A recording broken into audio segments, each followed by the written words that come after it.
Ito ang aking mga mahigpit na tagubilin sa mga kawani ng gobyerno. Una, bawal ang tamad at makupad sa pamahalaan. Walang puwang ang mga mabagal at sagabal sa serbisyo publiko. Services must be fast. Projects must be completed on time. Deadlines must be met per schedule. Distress calls must be responded to without delay. In whatever government office, red tape must be replaced with a red carpet. At saka palitan na ninyo yung sungit ninyo, palitan na ninyo ng ngiti.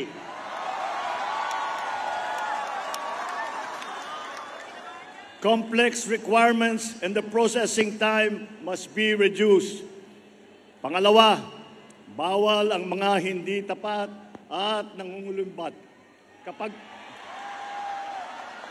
Kapag pera ng bayan ang nawala dahil sa katiwalian, ang mga taong paglalaanan sana ng pondong naglaho ay nananakawan. Sa bagong Pilipinas, bawal ang waldas.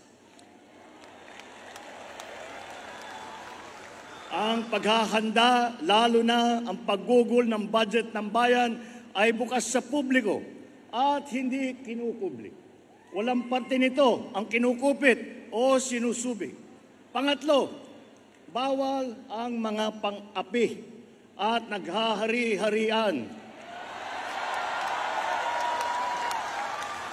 You are servants of the people, not their lords. Huwag nating pahirapan ang taong bayan, bagkus suklian ang kanilang tiwala ng magalang na panunungkulang. So let me reiterate this. Feedback is essential to government. Without it, mistakes cannot be corrected.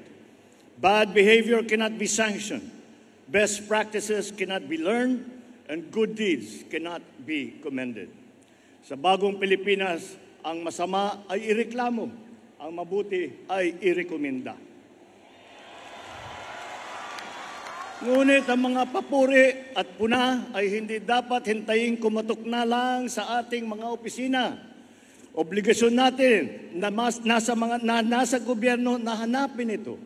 Kailangan natin bumaba sa masa upang tignan ang kanilang kalagayan at alamin ang kanilang hinaing.